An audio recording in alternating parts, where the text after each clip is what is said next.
सामान्य माणसाचा असामान्य डॉक्टर हो.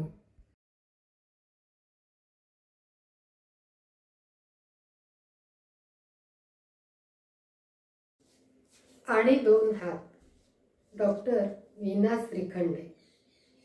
2012 साली डॉक्टरांचं सांगलीत व्याख्यान होतं. ते ऐकायला गेले होते. त्यांचं आत्मचरित्र आणि 2 हात याबद्दल ते बोलले. उत्सुकता वाढली व तिथे डॉक्टरांच्या हस्ते त्यांची सही असलेलं पुस्तक विकत घेतले. पुस्तक हे जीवनातल्या प्रत्यक्ष अनुभवावर आधारित होतं. वाचून एकदम भारावून गेले. 2दा वाचलं, त्याची टिपणं काढली. आपल्याला काय वाटलं हे पत्ररूपानं लिहावं असं तीव्रतेने वाटलं व त्यावेळी डॉक्टरांना लिहिलेलं पत्र मी अजून जपून ठेवले. डॉक्टरांचा मोठेपणा हा की त्यांनी स्वतः फोन करून माझ्या पत्राला प्रतिसाद दिला. मी पत्राखाली फोन नंबर दिला होता, त्यामुळे ते शक्य झालं. त्यांनी आपुलकीने कुटुंबाची चौकशी केली. तो क्षण कायम माझ्या मनावर कोरला गेला. पुन्हा डॉक्टरांशी काही संपर्क साधला झाला नाही. आज गुगल सर्च करत असताना त्यांचे 12 ऑक्टोबर 2024 रोजी निधन झाल्याची दुःखद बातमी फारच उशिरा पाहिली गेली. आठवण म्हणून श्रद्धांजली स्वरूपात त्यांना लिहिलेलं पत्र वाचून दाखवावं वाटतंय. या असामान्य सर्जनची व त्यांच्या पुस्तकांची ज्यांनी ते वाचले नसेल त्यांना तोंड ओळख होईल व ते प्रेरणाही देईल. आज पत्र ही जवळजवळ इतिहास जमा झालेली गोष्ट आहे, पण तेव्हा पत्र हे संवादाचं, भावना व्यक्त करण्याचं सुंदर माध्यम होतं. डॉक्टरांच्या पुस्तकातून मला जे भावलं, आवडलं ते पत्ररूपाने लिहिलं. या व्हिडिओमध्ये ते मी वाचून दाखवते. माननीय डॉक्टर श्रीखंडे सरांना साष्टांग नमस्कार, विनंती विशेष. आणि 2 हात आजच्या काळातील पुस्तक स्वरूपातील ही आरोग्य गीता प्रत्येकाने जवळ बाळगण्याजोगी व आपल्या कुवतीनुसार अनुकरण्याजोगी आहे. या पुस्तकाचं 2दा पारायण केलं. आवडलेली वाक्य, विचार लिहून काढले. जागोजागी अनुभवाच्या मुशीतून निघालेले विचार काय लिहून ठेवायचं, काय वगळायचं हा प्रश्नच पडला. सुरुवातीच्या अर्पणपत्रिकेतच तुमच्या वृत्ती, कृती व उक्ती यातील विशेषपण आणि सुंदरता जाणवायला सुरुवात झाली. हजारो माणसं वाचली व वाचवली हे तुमच्या जीवनाचं सार वाटतं. स्वतःकडे एका अलिप्तपणे व सहजपणे पाहिले की स्वतः कळायला अधिक मदत होते हेही कळलं. राष्ट्रपती भवनातला अविस्मरणीय अनुभव अतिशयोक्ती न करता तुम्ही मांडलात. ती मांडण्याची चित्रशैली अप्रतिम आहे. आईवडिलांचं इतकं समर्पक वर्णन, वडिलांचा सर्वात मोठा संदेश, सामान्य माणसांचा असामान्य सर्जन हो व त्याचा आचरण, या दोन्ही गोष्टी ग्रेटच. सौजन्य, जगात वागावं कसं हे शिक्षण व्यक्तीला घरामध्येच मिळायला हवं हा विचार फार महत्त्वाचा आहे. हसणं व हसवणं प्रगत माणसाची लक्षणं आहेत हे खरंच पटतं. सर्जन होणं, ठरवणं हा नियतीनं निश्चित केलेला मार्ग हे विधान पुढची वाटचाल पाहिल्यावर खरं ठरलेलं दिसतं. सेवावृत्ती संस्थांचं पुनरुज्जीवन व्हायला हवं याचा विचार अवश्य व्हावा. पुस्तकात जागोजागी व्यवहार ज्ञानाचे दाखले आहेत. सूक्ष्म निरीक्षण व नेमकी अनुमाने हा संपूर्ण लेखनाचा गाभा आहे. तुम्हाला भेटल्यावर रुग्णांना बरं वाटणार, ते तुम्हाला देव मानणार, हे तुमच्याकडून वेळोवेळी घडणाऱ्या कृतीमुळे व वागण्यामुळे स्वाभाविकच आहे. तुम्ही छोट्या मोठ्या व्यवसायाशी संबंधित असणारे नसणारे अनेकांकडून शिकलात. ते आयुष्यभर विद्यार्थी वृत्ती असण्याचं प्रतीक आहे. अगदी लहान व्यक्तीपासून महान व्यक्तींपर्यंत त्यांच्या वर्तणुकीचे वैशिष्ट्यांचं केलेलं चित्रण, त्यातून दिलेली मोलाची माहिती केवळ अजोड आहे. परदेशात अत्युच्च गुणवत्तेमुळे तुम्ही स्वतःची मुद्रा उमटवली, देशाभिमान बाळगलात, कधी तत्त्वज्ञासारखी प्रतिक्रिया दिलीत, आधुनिक जीवनशैलीची वैशिष्ट्य व त्रुटी याबाबत नेमकं भाष्य केलं. पुस्तकातील सुवचने हृदयात नोंद करून ठेवावी अशीच आहे. माझा देश मला आवडतो कारण शाश्वत असं आपल्या देशात काहीतरी आहे. इथल्या अनेक गोष्टींच्या ओढीमुळे तुम्ही भारतात परत आला. मात्र इथं जी अग्निपरीक्षा तुम्हाला द्यावी लागली ती खेद वाटण्याजोगीच आहे.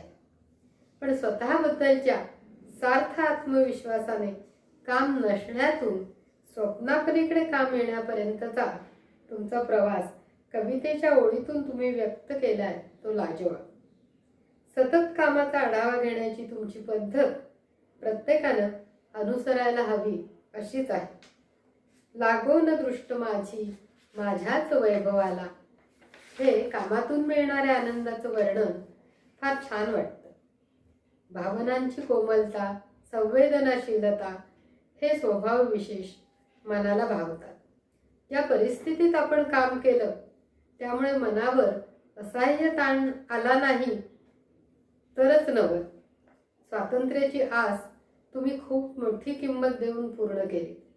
तुमच्याबद्दल कित्येक सर्जन, साहित्यिक, तुमचे विद्यार्थी यांनी काढलेले उद्गार हे तुम्ही सर्वच बाबतीत श्रेष्ठ असण्याचं व संत असण्याचंही निदर्शक आहे.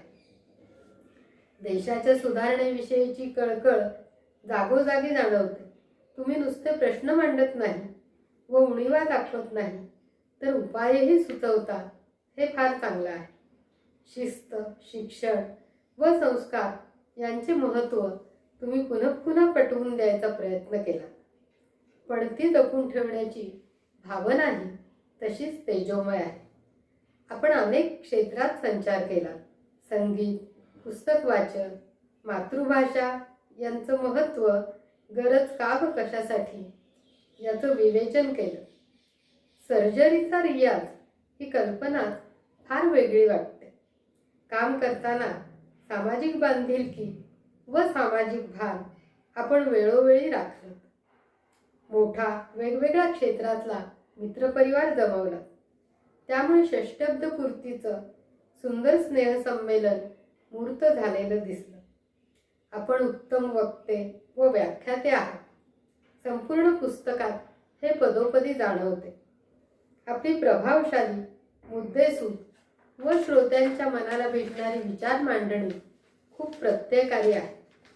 तुमच्यातील मास्तर सदैव जागा आहे. व्यवसायात व समाजात कसं असलं पाहिजे याचे तुम्ही स्वतःच मूर्तिमंत उदाहरण आहात. त्या सहजतेला तुम्ही सर्वोत्तम गुणपद बहाल केलं, तिची तुम्ही म्हणजे प्रत्यक्ष अभिव्यक्ती आहात. रोजच्या जीवनात सद्भावना, एकमेकांबद्दल आदर असणं आणि दुसऱ्यांना त्रास न देणं ही वृत्तीची श्रीमंती, हेच खरं आहे. मी कसं जगायचं यामध्ये आरोग्यविषयी छोट्या छोट्या पण महत्त्वपूर्ण अशा अनेक गोष्टी सांगितल्या. 40 नंतर कोणत्या आरोग्य तपासण्या करून घ्याव्यात या माहितीचा खूप चांगला उपयोग पुष्कळ जणांना होईल. आहार, व्यायाम, समाधानी वृत्ती, निस्वार्थी कार्य, कृतज्ञता यांचं महत्त्व आपण पटवून दिलंय. जीवन ही सुंदर भेट आहे. जीवन आनंद यात्रा बनवा, हा विचार ठसवण्यात आपण यशस्वी झालात. सुख पैशातूनच मिळते हा गैरसमज आहे, हे परोपरीने सांगून तुम्ही समाज स्वास्थ्य सुधारण्याचा फार मोठा प्रयत्न केला. इच्छाशक्तीचं महत्त्व तुम्ही पटवलं. आयुष्याकडे बघण्याचा दृष्टिकोन बदलल्याशिवाय व सामाजिक संबंध सुधारल्याशिवाय केवळ औषधांनी शारीरिक व्याधी मिटणार नाहीत हे तुमचं निक्षून सांगणं म्हणजे तुम्ही शरीराचे व मनाचे परिपूर्ण डॉक्टर आहात याचे निदर्शक आहे. शरीराच्या चमत्काराचं, अवयवांच्या महत्त्वाचं शास्त्रीय असूनही मनोवेधक वर्णन आहे.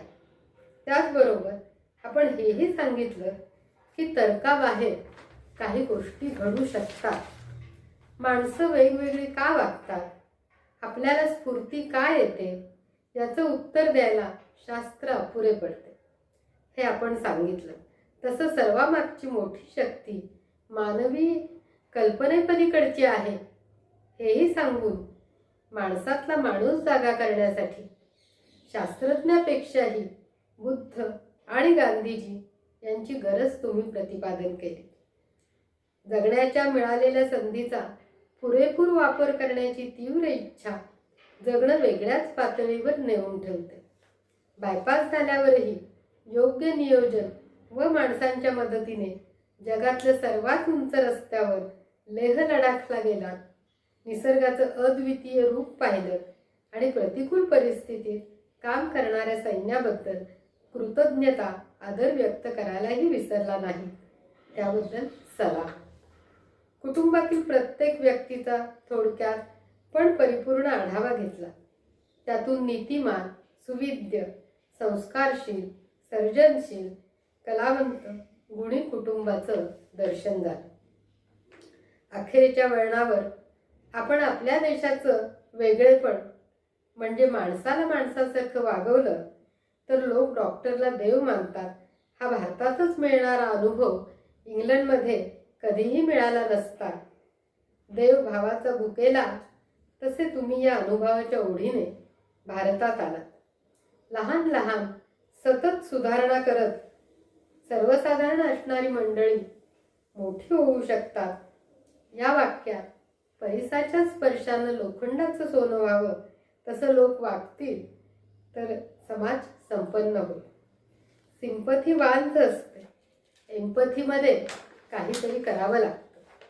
कोरडी सहानुभूती नको, कृतीशील सहसंवेदना हवी. हे वाक्य संवेदनाशील माणसाला भेटल्याशिवाय व त्याला कार्यप्रवृत्त केल्याशिवाय राहणार नाही. आपल्या लेखनाच्या शेवटी कुसुमाग्रजांच्या काव्यपंक्ती, गांधीजींची करुणा आणि वडिलांनी वेदवाक्याप्रमाणे सांगितलेलं वाक्य सामान्य माणसांचा असामान्य सर्जन हो हे मनात घर करतात. तुम्ही सांगितल्याप्रमाणे माणसाला आतून पोकळ होऊ नये म्हणून कसं जगलं पाहिजे हे वेळीच कळावं. उशीर झाला तर वेळ निघून जाते. आशावाद, भक्ती, निष्ठा आणि दुर्दम्य इच्छाशक्ती हे पैलू निसर्गानं फक्त मानवालाच बहाल केले. या असामान्य पैलूंमुळेच कोणत्याही प्रतिकूल परिस्थितीवर माणसाला मात करता येते. यश हा प्रवास असतो असे सांगत तुम्ही सर्वांना जणू यशस्वी व्हा असा आशीर्वाद दिला आणि हा प्रवास अव्याहत चालू ठेवा हा संदेशही दिला. कधीच न संपणारी शिदोरी देऊन तुम्ही स्वतःही धन्य झालात, आम्हालाही धन्य केलं. तुम्ही वाचकांचे वडील झालात, मित्र, शिक्षक, मार्गदर्शक झालात. खूप खूप नमस्कार.